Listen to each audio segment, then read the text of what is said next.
La endoscopía se define como una técnica visual para examinar órganos internos. Por lo tanto, esta charla está dedicada a qué es lo que vemos, cómo lo vemos, qué es lo que tenemos que ver y qué significa lo que vemos. Mis objetivos incluyen un viaje a través del tiempo para describir la fascinante historia de la endoscopía digestiva, familiarizarnos con los fundamentos para que veamos las imágenes con mayor calidad, sacar el mayor provecho de las nuevas tecnologías, lo que es fundamental para entender lo que estamos mirando en la pantalla cuando hacemos endoscopía. Y en una segunda parte, si alcanza el tiempo, podemos hablar sobre aspectos normales y anormales de la mucosa. El problema ha sido que era un desafío de llegar a diagnósticos más precisos de las enfermedades de la mucosa digestiva, tanto como en la prevención y el tratamiento. Una vez logrado ver el interior del tubo digestivo, hubo la necesidad de mejorar la calidad de la imagen y obviamente aprovechar el rápido avance de la tecnología los últimos 30 años. Por más de 2 siglos se ha intentado mirar dentro del tracto digestivo. La necesidad de un tubo rígido hizo que la técnica fuera muy difícil para el médico y obviamente muy incómoda para el paciente. Y aquí, como se ve en este dibujo, a Adolfo Kussmaul, que fue el primer endoscopista que diseñó este equipo y lo probó en un tragador de sables. La radiología por muchos años fue el método más adecuado para estudiar el tracto digestivo y con mucha precisión cuando usábamos el doble contraste. Aquí, como se puede ver, una úlcera claramente con sus pliegues, los pliegues gástricos, etc. La curiosidad y el ingenio llevó al doctor Tatsuro Uji, en Japón, a proponer si sería posible tomar fotos dentro del tubo digestivo. Llevó su idea a Olympus, en Japón, quien en esa época solamente fabricaba cámaras fotográficas, y el ingeniero Matsuro Sugiura dijo: mientras haya luz, una lente y una película fotográfica, una cámara puede tomar fotos en cualquier lugar. Y es así que nació la gastrocámara, que era un tubo con una cámara en el extremo distal y el film en el extremo proximal. La técnica de la gastrocámara era bastante compleja y había que tomar múltiples fotos en diferentes posiciones preestablecidas, luego sacar la cámara, revelar la película y ver el resultado después. Se obtenían estas imágenes que obviamente en esa época eran excelentes, pero no fue hasta los años 50 que el uso de la tecnología de fibra óptica, la fibra óptica utilizaba para simplemente iluminación en esa época, para adornos, etcétera, que la fibra óptica se convirtió en la base para un nuevo tipo de endoscopía y una tecnología que desde entonces ha progresado y se ha convertido en una parte estándar de la práctica médica alrededor del mundo. En el año 54, los ingenieros Hopkins y Capani diseñaron un sistema donde alinearon muchas fibras ópticas y de esta manera podían transmitir por medio de estas fibras ópticas la reflexión de la luz, la imagen a través de un tubo flexible.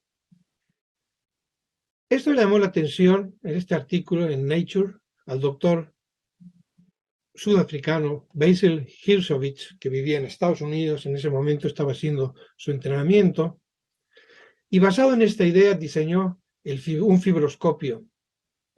Este invento lo presentó en la American Gastroscopic Society en el año 57, y es muy interesante saber que en esa charla había solamente 5 personas presentes.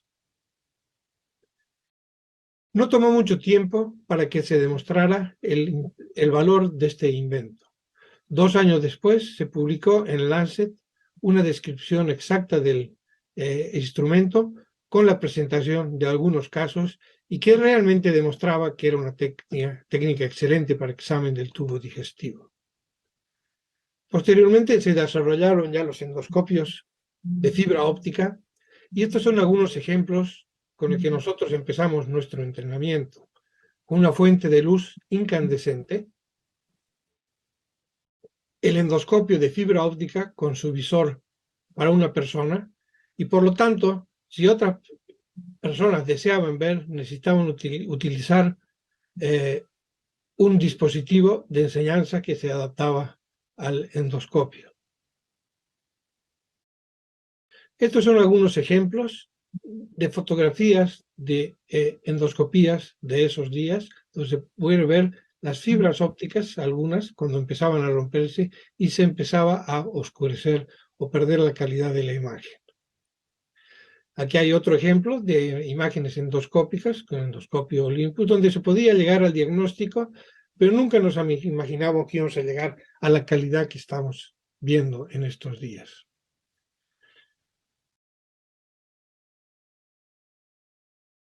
Este es un video que yo obtuve en el Instituto de Gastroenterología de Cochabamba antes de la introducción de la videoendoscopía.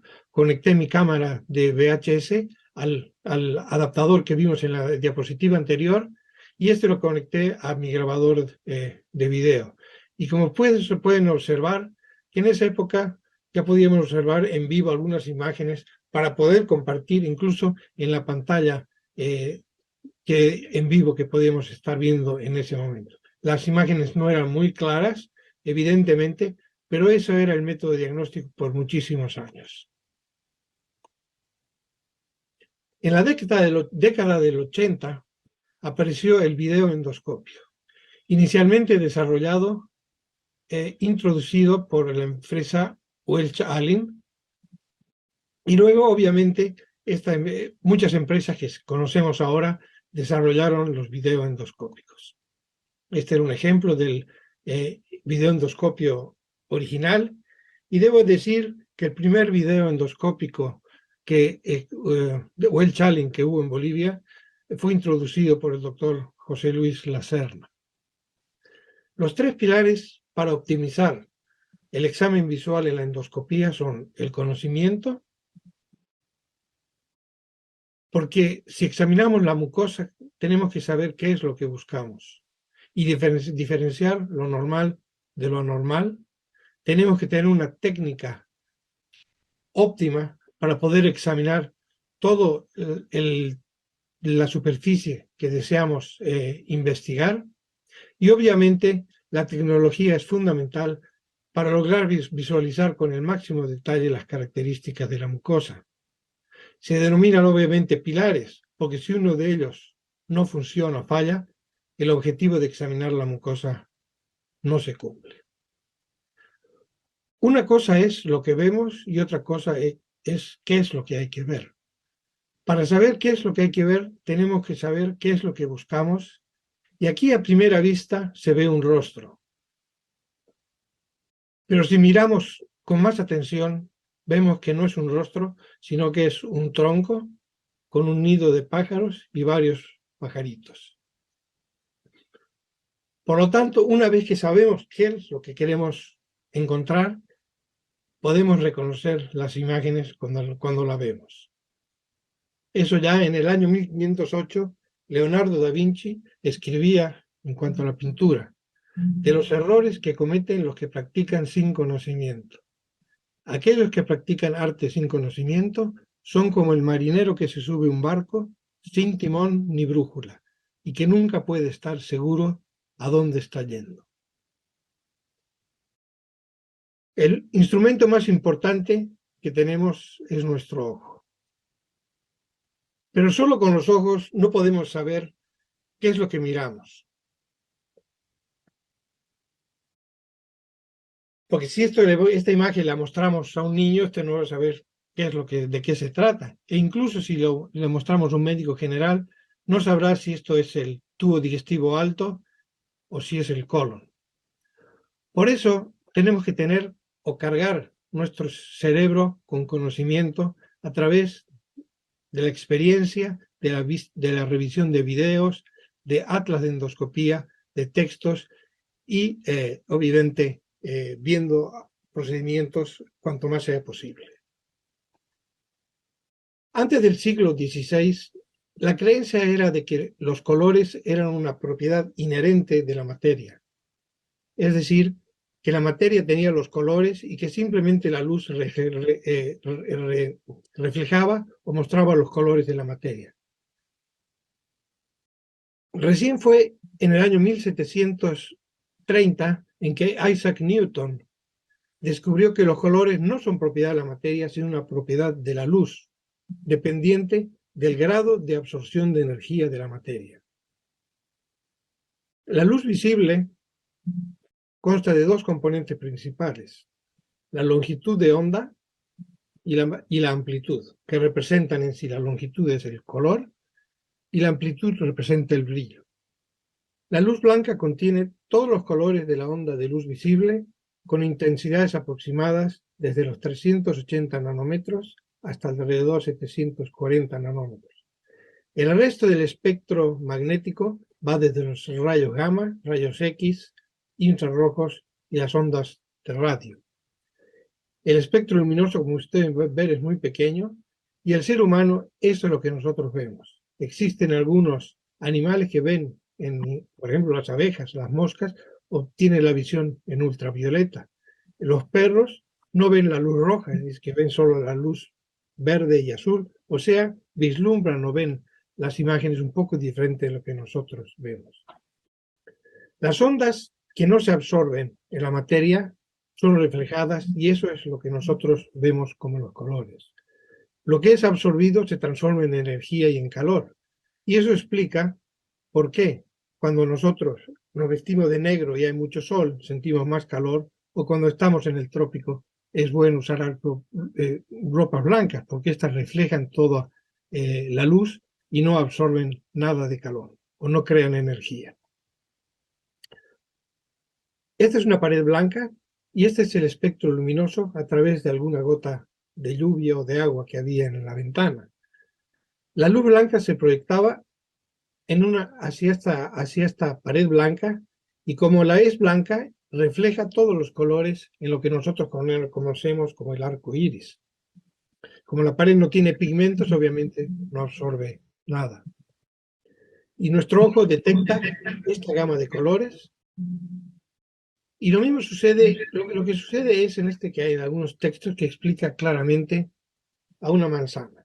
Cuando la luz blanca se proyecta sobre una manzana, los pigmentos de la cáscara de la manzana absorben la luz azul y verde, que es más o menos entre los 400 y 550 nanómetros, y la luz absorbida se transforma en calor,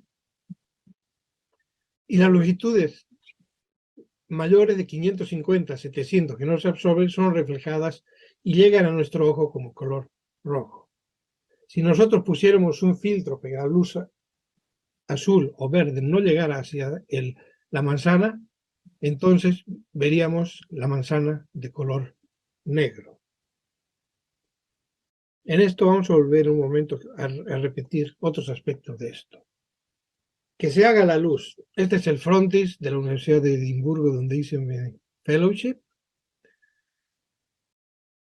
Las fuentes luminosas son varias, desde el sol, la luz incandescente, ahora los LED, las fuentes de luz de los endoscopios, y puede ser luz convencional incandescente, que es la que usábamos antes, las halógenas, que usábamos las fuentes de endoscopía anteriores, la luz de xenón, y más adelante los LEDs y el láser.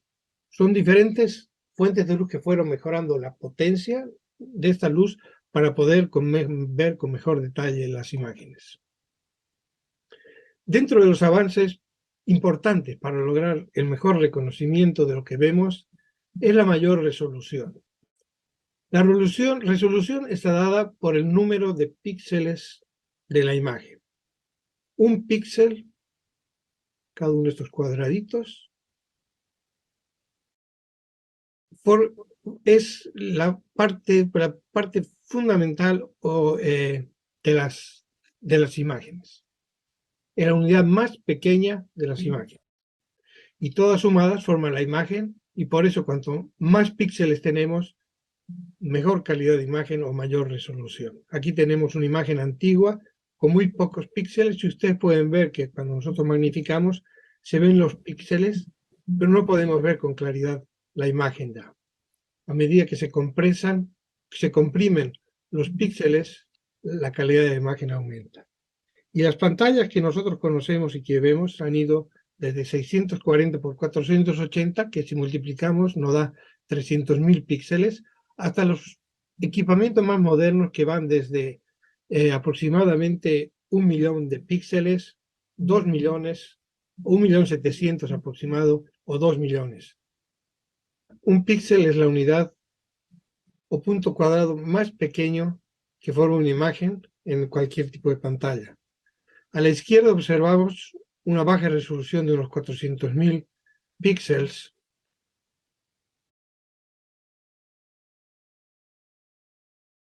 Y a la derecha podemos observar una imagen de alta resolución, aproximadamente más de 1 millón de píxeles.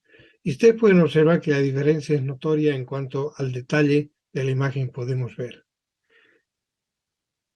En la actualidad, la mayoría de los monitores tienen alrededor de 2 millones de píxeles, y hay en la actualidad de 4K, que son 8 millones de píxeles, o de 8K, que tienen 33 millones de píxeles. Como curiosidad, el ojo humano tiene aproximadamente una resolución de 576 megapíxeles. Es por eso que tenemos que conocer el procesador que trabajamos en endoscopía. Acá, por ejemplo, el de Olympus, existe unos botones aquí que dice ENH, que significa Enhancement, y eso aumenta notoriamente la resolución. Por eso cuando nosotros apretamos el botón 3 y queremos ver la imagen de cerca, entonces podemos tener mayor resolución y obviamente una mayor definición. Definición significa la calidad de la imagen, y resolución, como hemos visto, es la cantidad de píxeles. Este era el endoscopio que nosotros hemos usado hasta ahora y seguimos usando, son los Xera 3. Ahora ya han salido al mercado, no en Estados Unidos, en unas partes en Europa, pero en el resto del mundo tenemos el EVIS X1, que ha modificado y mejorado mucho la calidad. En esta generación se observa ha aumentado mucho la brillantez y la resolución de la imagen en forma significativa para mejorar la calidad de lo que nosotros estamos viendo. Y también han mejorado la calidad del NBI al haber mejorado también la calidad de la brillantez y definición de la imagen. Y de todas maneras también ha mejorado porque se han creado nuevos filtros que permiten una mejor diferenciación de los diferentes colores de la gama de colores. Tenemos el Texture and Color Enhancement, que vamos a hablar, el Narrow Band Image, el NBI, y el RDI, que se llama Red Dichromatic Imaging, que permite ver mucho mejor, definir las zonas de sangrado particularmente. Aquí podemos observar imágenes con luz blanca sencilla y con el TXI, donde se puede observar que la resolución y la definición es bastante mejor. Y aquí tenemos un ejemplo de aplicación del RDI, en el cual se puede observar que mediante la aplicación de estos filtros, como ven, muchos más filtros, podemos definir uno de estos del color ámbar. Y de esa manera el color ámbar se puede ver los vasos de sangre que están fluyendo dentro de una zona de sangrado activo. Y en este sentido nos va a permitir en el futuro, con este método, con este tipo de filtros, determinar lugares de sangrado, sobre todo cuando hay sangrado activo durante espontáneo o por alguna enfermedad, o cuando realizamos procedimientos como ESD o IMR o resecciones mucosas en general. El procesador de Fujinon, que no tengo mucha experiencia porque no lo tenemos en el centro donde trabajo, tiene características similares que permiten observar con gran definición y calidad las imágenes endoscópicas. Ciertamente debo decir que Fujinon es pionera con la expansión de las nuevas variedades de filtros e iluminación y que han sido pioneros para mejorar en forma significativa la calidad de la visualización de las imágenes endoscópicas.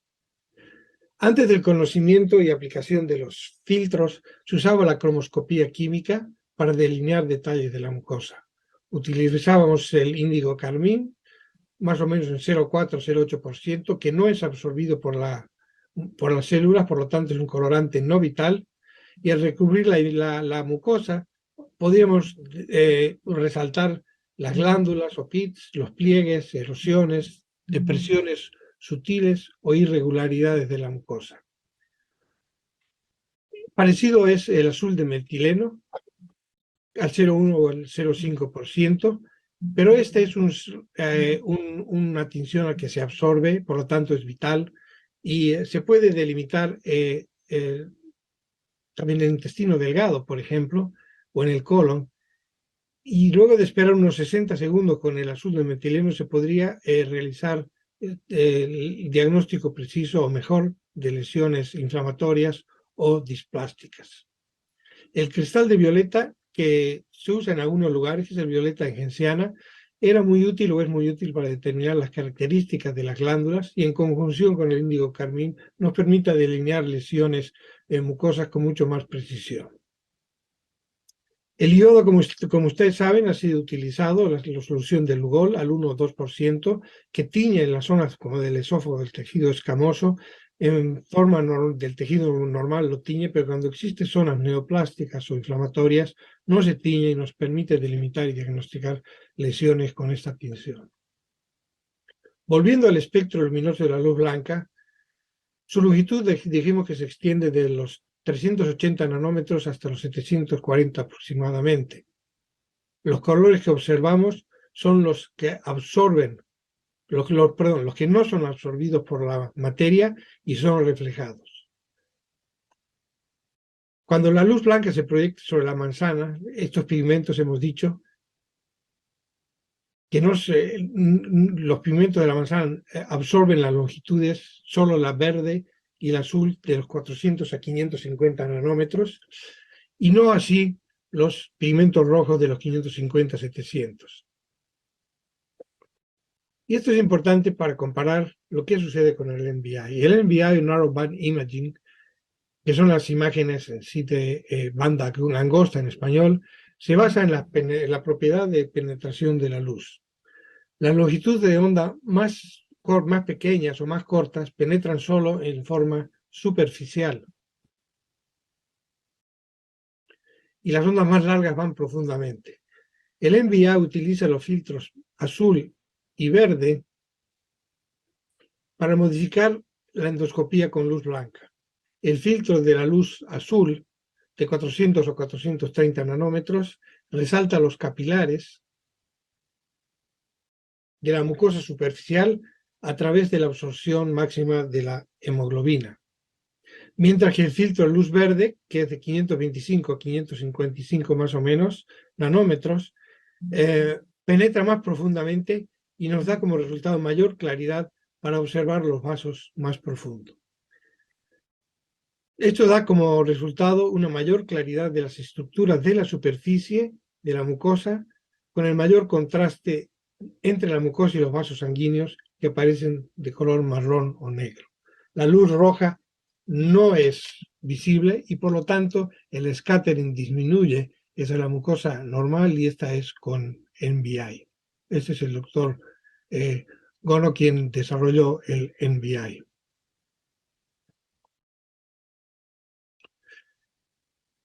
Del filtro de dos bandas, el espectro del NBI, de lo que era de dos bandas luminosas, se ha desarrollado a las tecnologías más modernas con LED en varios filtros y ahora tenemos 5 bandas que pueden ser filtradas y visibles mediante la endoscopía. 400, alrededor de 500, 600, el color ámbar, como hemos hablado, y el rojo.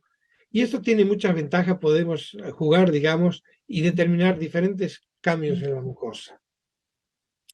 Las imágenes de los endoscopios Olympus Exera tenían un problema de poca resolución al comienzo y eran imágenes muy oscuras.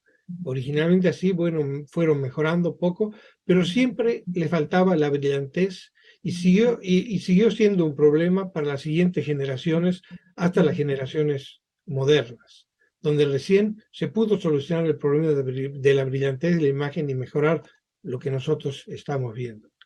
Aquí, por ejemplo, tenemos un endoscopios donde las imágenes de los nuevos procesadores mejoran la luminosidad y la resolución comparado con los endoscopios más antiguos. Aquí hay un estudio comparativo entre NBI y BLI, de Olympus y Fujinon, y si bien son similares, aparentemente las imágenes, la resolución es un poco mejor utilizando el BLI de Fujinon, donde nos permite ver, como ustedes pueden observar la misma lesión, un poco mejor la calidad de la resolución de las diferentes zonas. Y esto se ha dado probablemente que tenía mayor brillantez o mayor luminosidad. Fujifilm tiene dos sistemas, el láser o lasereo y el luxeo, que usa LED. El lasereo de Fujifilm utiliza dos láseres con luz de fósforo, más o menos, que tiene 410 nanómetros y 450 nanómetros. Y el BLI utiliza, que se llama el Blue Light Imaging, nos permite observar muy similar al NBI las características de la mucosa. El LCI esta es la luz blanca con el sistema de Fujinon. Utilizando el LCI, como pueden observar, el LCI, se puede observar que las lesiones se vuelven mucho más rojas y la mucosa normal mucho más blanca, y eso nos permite mejorar la detección de lesiones. Aquí pueden observar lo mismo ya con LED. Los sistemas LED de 4 colores de Fujifilm se lanzaron aproximadamente en el año 2016 en alguna parte del mundo donde no se aprobó los endoscopios o los procesadores láser, incluyendo los Estados Unidos. Este sistema del LED o el luxeo permite imágenes de luz azul, que también se llama BLI, y LCI, utilizando las luces con filtros múltiples. Y esto obviamente nos permite también detectar lesiones. Aquí está con luz blanca, se puede observar aquí con LSI, es decir, nos permite detectar lesiones con mucho más precisión para cuando hacemos el screening. Y si vemos lesiones, el BLI nos permite utilizar, obviamente utilizando magnificación, la caracterización de la mucosa. El LCI, o que quiere decir de Fujifilm, es un tipo de imagen de banda angosta en los endoscopios, tanto los láser como los LED, y es más brillante que el BLI, que se llama, del NBI, pero permite hacer que los pólipos se vean, o lesiones adenomatosas se vean más rojizas. La mucosa normal, o sea, todo lo que tiene vaso se ve más rojo. La mucosa se ve más pálida, y también lo que es el líquido residual se observa más verde. Al separar los colores nos hace mucho más fácil la detección de lesiones cuando usamos el screening, para luego pasar a hacer el estudio detallado de la mucosa. Pasando casi para terminar, vamos a tomar rápidamente, vamos a hablar del aprendizaje profundo, el deep learning, es un término general para una extensa gama de modelos y métodos de aprendizaje automático, normalmente basados en redes neuronales artificiales que tienen como objetivo el aprendizaje de representaciones de multinivel, que se llaman de datos útiles para hacer predicciones o clasificaciones. En particular, el desarrollo de redes neuronales convolucionales profundas, que ha transformado el campo de visión a través de la computadora. Este es un algoritmo de detección de una red neuronal donde enseñamos a la computadora a través de la repetición de imágenes a tratar de reconocer lesiones de manera repetitiva, se le va enseñando a la computadora qué es un pólipo, qué es una alteración, y de la probabilidad de la computadora nos lleva a que ella analice la lesión y de tal manera que nos pueda predecir si existe un pólipo o si ese pólipo incluso el tipo de histología que podría tener. Nosotros lo que hacemos con se hicieron, no nosotros, sino los técnicos, han entrenado y han a las computadoras a adquirir el conocimiento suficiente para poder reconocer lesiones. Aquí tienen, por ejemplo, un ejemplo que cómo aparece con este pequeño cuadrado cuando a través de la computadora la endoscopía detecta una lesión polipoide. Esta nos señala inmediatamente que puede haber un pólipo ahí. Aquí pueden, por ejemplo, uno de los problemas obviamente es que cuando utilizamos algunos programas tiene que ser un poco más preciso porque nos puede enloquecer las pequeñas irregularidades que pueden proponer. Por lo tanto, lo importante es, aquí hay otra imagen, si funciona. Aquí tenemos, por ejemplo, otro tipo de imagen a través utilizando inteligencia artificial, donde pueden observar que la máquina detecta una lesión anormal.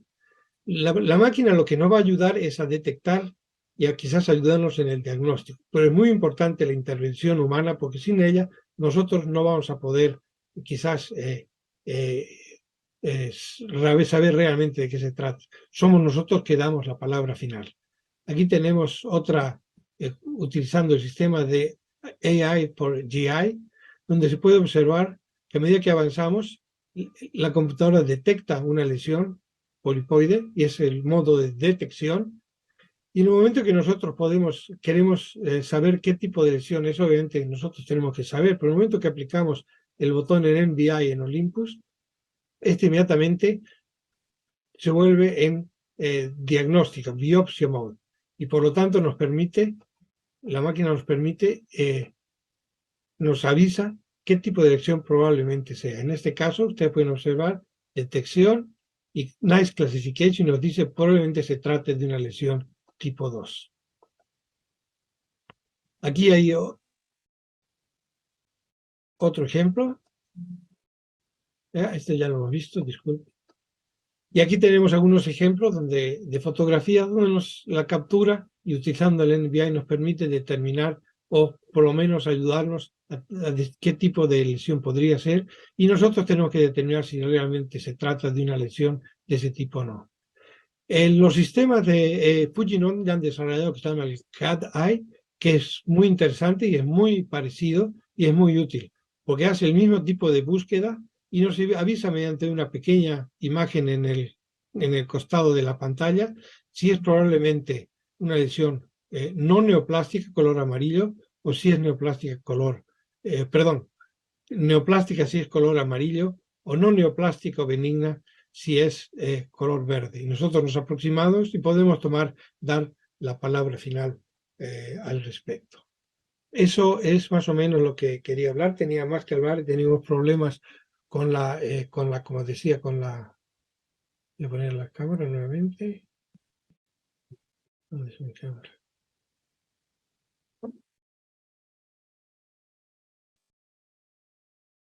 Justamente estaba diciendo que he tenido problemas con los videos, he tenido que rehacer pasado de días completamente rehacer mi charla. Espero que sea de utilidad.